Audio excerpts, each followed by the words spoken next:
જોરશોરથી નવરાત્રીની તૈયારીઓ તો ચાલી રહી છે, પણ કેવું લાગે કે જો હું તમને એક શોકિંગ વાત એવી કહું કે નવે નવરાત જોરદાર ગરબા કર્યા પછી પણ તમારા વજનમાં 1 કિલોગ્રામનો પણ ઘટાડો નથી થવાનો। ये कैसे हो सकता है?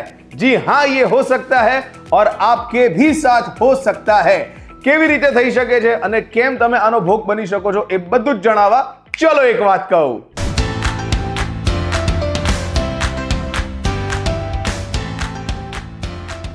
હેલો નમસ્કાર, આવી ગયો છું ફરી એકવાર। મારું નામ છે રોકી, લઈને તમારા અમેઝિંગ ફાયદાની વાત। We all are working people, mango people, અને એટલા જ માટે દિવસે કામ, રાત્રે ટ્રાફિક જામ અને પછી તૈયાર થઈને ગરબા આખી રાત। ભાઈ શરૂઆતના 1 કે 2 દિવસ તો તમને મને સખત તકલીફ પડવાની છે, પણ જેવો ગરબાનો માહોલ સેટ થશે પછી તો શું દિવસ શું રાત, ના જમવાનો ટાઈમ ફિક્સ હશે, ના ઊંઘવાનો ટાઈમ ફિક્સ હશે। સાથે સાથે અત્યાર સુધી એવું હતું કે 3-4 વર્ષ પહેલા તમે ને હું રાત્રે 2 વાગ્યા સુધી ગરબા કરતા હતા, 3 કે 4 વાગ્યા સુધી મિત્રોને મળી સાથે ચા નાસ્તો કે પછી મંચિંગ કર્યા બાદ ઘર ભેગા થઈ અને ફટાફટ ઊંઘ ખેંચી બીજા દિવસની તૈયારીઓમાં લાગી જતા હતા। પણ કારણ કે છેલ્લા 2-3 વર્ષથી ટ્રેન્ડમાં ચેન્જ છે। જી હા, ટ્રેન્ડમાં એવો ચેન્જ છે કે હવે આપણા ગુજરાતીઓ સવારે 5, 6, 7, 8 વાગ્યા સુધી પણ ગરબા કરે છે અને ત્યારબાદ ઘરે જાય છે। ધેટ મીન્સ કે સાયકલનું ઊંધું થવું પુષ્કળ શક્ય છે। ઉપરથી ગરબા વેન્યુ હોય કે પછી સ્ટ્રીટ ફૂડ બજાર હોય, સવારો સવાર તમે ને હું ફ્રેન્ડ્સ કે ફેમિલી સાથે ઢીચાઢીચ તો કરવાના જ છે। હવે એક રાતમાં જોરદાર ગરબા કર્યા પછી 500-600 કેલરી બંધ થઈ જાય, ત્યારબાદ જ્યારે આપણે ઢીચાઢીચ જોરદાર કરીએ, ધેટ મીન્સ કે બધું અનઇવન થઈ જાય અને ઇમ્બેલેન્સ થઈ જાય અને જેટલી પણ કેલરીઝ બંધ થઈ છે એ સિવાયના અનનેસેસરી એક્સ્ટ્રા એલિમેન્ટ્સ પણ તમારા ને મારા શરીરમાં આવી જાય। ધેટ મીન્સ કે કન્ફર્મ પ્રોબ્લેમ આવવાની જ છે। तो શું આ प्रॉब्लम्स बची शकाशे? શું આ प्रॉब्लम्स से रोकी शकाशे? जी हाँ, लेकिन इससे पहले ये जानना बहुत जरूरी है कि आपका और मेरा बॉडी टाइप क्या है, શરીરનો પ્રકાર કયો છે, જેના પરથી નક્કી કરી શકાય કે નવરાત્રીની મજા પણ કન્ટિન્યુ રહે, ફૂડ પણ એન્જોય કરી શકાય અને લાઈફ આગળ ઇઝીલી વધારી શકાય। હવે જોવા જઈએ તો શરીરના ટોટલ 3 પ્રકાર હોય છે: ectomorph body type, mesomorph body type and endomorph body type. હવે તમારે ને મારે સૌથી પહેલા તો એ નક્કી કરવાનું રહે કે તમારા ને મારા શરીરનો પ્રકાર કયો છે। એક્ટોમોર્ફ બોડી ટાઈપ છે, મેસોમોર્ફ બોડી ટાઈપ છે કે એન્ડોમોર્ફ બોડી ટાઈપ છે। અને આ 3માંથી જે પણ પ્રકારનું શરીર તમે કે હું ધરાવીએ છીએ, તો એ પ્રકારે તમે ને હું આ નવરાત્રી દરમિયાન કઈ એવી હેબિટ સેટ કરી શકીએ કે જેનાથી નવરાત્રી પત્યા પછી તમારે ને મારે વધારે હેરાન થવાનો વારો ના આવે અને લાઈફ એકદમ ઇઝી રહે। Body type number 1, ectomorph body type. ભાઈ ઘણી વખત તમે કે મેં ઘણા બધા લોકોને એવું કહેતા સાંભળ્યા હશે, કાં તો પછી આપણે જ એમને કહી દીધું હશે કે તારી લાઈફ એકદમ સેટ છે, તું તો આખો દિવસ ખાખા કરે છે, તેમ છતાં પણ તારા શરીરમાં 1 ઇંચનો પણ વધારો થતો નથી, તું તો બળેલો છે ને એટલા જ માટે તારું શરીર વધતું નથી। આવું કશું હોતું નથી।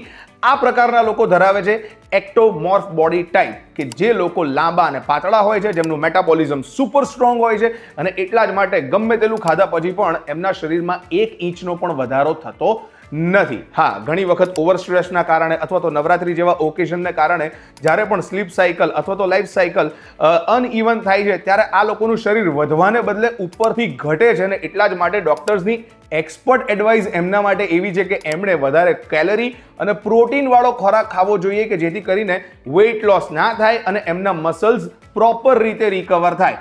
મતલબ જો તમારો બોડી ટાઈપ એક્ટોમોર્ફ બોડી ટાઈપ છે તો તમારી લાઈફ સેટ છે। નવરાત્રીમાં તમે ગમે તેટલા ગરબા કરો અને એ પછી પણ તમે ગમે તેટલી જગ્યાએ જઈને સ્ટ્રીટ ફૂડ ખા કરો, તેમ છતાં પણ તમારું શરીર વ્યવસ્થિત જ રહેવાનું છે। Body type number 2, mesomorph body type. આ એ પ્રકારના લોકો છે કે જે લોકો રેગ્યુલર એક્સરસાઇઝ કરે છે, એથ્લેટિક્સ અથવા તો જીમમાં જઈને એકદમ મસ્ક્યુલર બોડી ધરાવે છે।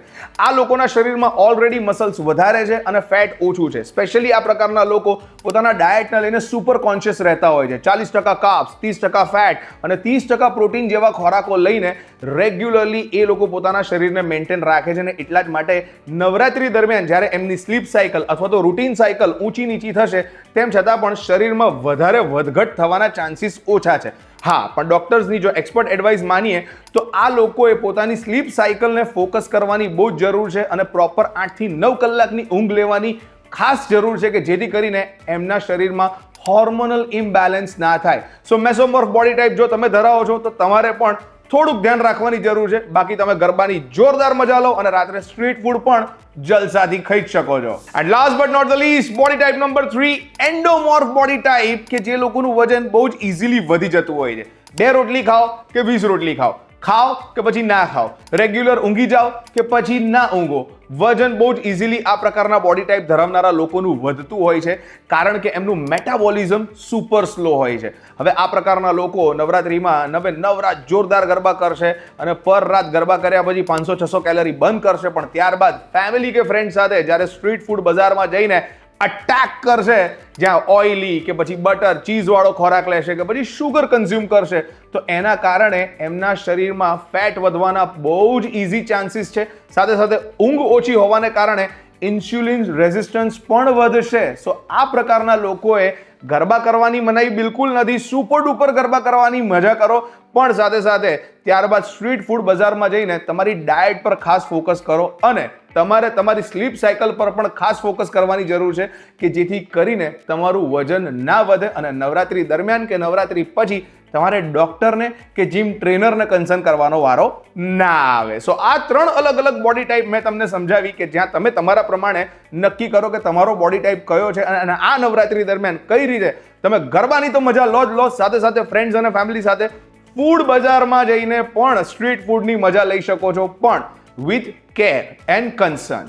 હાય, મારું નામ છે રોકી. આજનો વિડીયો તમને કેવો લાગ્યો? Please do let us no in the comment section. અને આજની માહિતીથી શું તમારા જીવનમાં કંઈક નાનો મોટો ફરક આવ્યો કે ના આવ્યો, એ પણ તમે કમેન્ટ સેક્શનમાં આવીને જણાવી શકો છો. વીટીવી ડિજિટલની યુટ્યુબ ચેનલને ફોલો, સબસ્ક્રાઇબ કરવાનું ભૂલતા નહીં. બેલ આઇકન ખાસ દબાવજો અને નેક્સ્ટ વિડીયોમાં આવી જ અમેઝિંગ ઇન્ફોર્મેશન સાથે ફરી મળીશું.